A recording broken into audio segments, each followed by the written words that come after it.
I'm Robert Reeves. I'm an attorney. My name's on the petition along with Jim Loves. I regret to say this, but I basically consider the FDA a corrupt agency. If you look at the history of it, the FDA seems to work for the clients. By that I mean big business and not for the public. But what I want to say really is to try to sum up why this is such a difficult issue. Dr. Kennedy said Kennedys aren't bothered by mercury. Dr. Kennedy wasn't bothered by mercury. His father wasn't and his grandfather wasn't. That has to do with genetics. There are three things that are going on here. One is exposure can be highly variable. Two, genetics are highly variable. And three, the symptoms are highly variable. It makes it very hard to understand this. Exposure can be highly variable because I'm old enough that I had low copper amalgams. Emit 1/3 as much mercury as the high copper amalgams you dentists now use. Why that occurred, I don't know. As far as I know, it's not published, but James Adams at the University of Arizona has done studies on this. I've urged him to publish it, and he has not. In addition, you have cumulative toxicity from other sources. That's what part 2 of Richardson's study is about. If you want to read it, it's detailed. You have fish from mercury, methylmercury from fish. You have other environmental exposures, and this is by far the largest exposure. In addition, you have cumulative toxicity and synergistic toxicity. Boyd Haley put up Schubert's paper in 1978, but didn't really talk about it. But Schubert's paper talks about the high synergistic toxicity between lead and mercury. And we are a lead-exposed population because we put lead in our gasoline and lead in our paint for years. And anyone who's my age or even considerably younger has lead exposure. Then you have the genetics, and I may want to take an extra minute if I can. No, sir. Yeah, I'm sorry. Well, you have we have people who haven't spoken at all. Well, you're taking up my time now. You have 7 genetics that deal with this issue. ApoE has already been mentioned. I'm ApoE 3-4. If I was 4-4, I probably wouldn't be speaking to you because I probably would be dead by now. But fortunately, I had some removal capacity in that system. But you have G6PD, CPOX4, MTHFR that I know of, and I'm a layperson. Then you have the myriad of symptoms. This can cause any kinds of symptoms. You've already heard that. If you will go into the petition at page 25, you can read the neurological symptoms and the data that's there, the peer-reviewed studies that relate this to neurological symptoms, very neurological symptoms.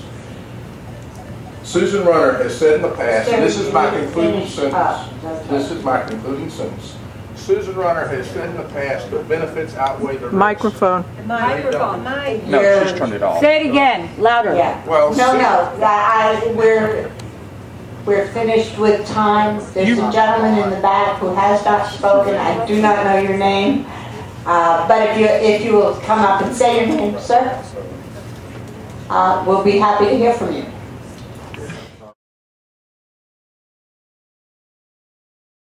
Heard from a number of patients who have received mercury fillings, who felt compelled and passionate to come and present information, and I want to just acknowledge that I hear them as a panel member.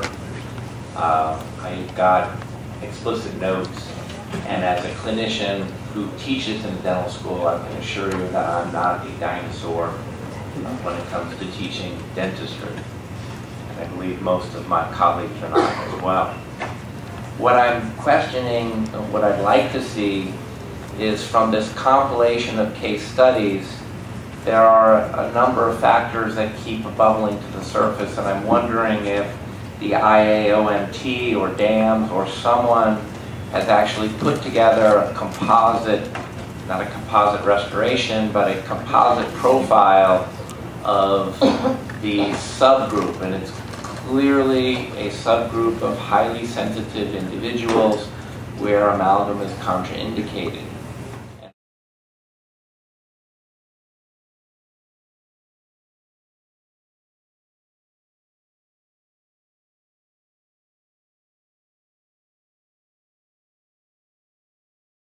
For me, I'm wondering if there's a classic or a combination of histories that would help guide the profession and help guide FDA in its labeling. So I heard something on genetics, the APOE. There's a genetic profile, there's a history profile. I'm wondering if there's a composite that has been formed that says this subgroup of patients amalgam would be contraindicated for instance. And that's Dr. White who spoke. Thank you. I'm Bob Reeves. I'm one of the people that talk about genetics. I don't think that has been done. I don't think it'd be very easy. I think we need the microphone. There are a huge number of variables. One of the things I didn't mention was the exposure that you can get on replacement of amalgams. So you've got this huge exposure variable. Do they have the old low copper? Do they have high copper? Do they have other metals in their mouth, which definitely are going to increase the disposition of mercury and the intake of mercury? Sir, in the interest of answering the question, the Yeah, answer to the question is there is a composite. There is not Data a composite. available, or What there I'm are doing, not. Madam Chairman, is explaining why there's not a composite, if I may do that. You may do that very briefly. So you've got the exposure, you've got the genetics, and there are 7 genetic variables, and I think if we had Echevarria and Woods and everybody else who's done genetics here, there wouldn't be we'd have a 5-day conference with lots of questions and no real answers. So it would be very difficult for you as a practicing clinician to get to the bottom of the genetics. But you could start with ApoE. But, you know, do we really want to be doing ApoE testing and finding out that we can put it in people with 2,2, which have lots of cysteine, 4 cysteines. I only have 1 cysteine. I'm just looking for something that might make life easier for me. I understand. Dr. Kennedy is going to speak more to that.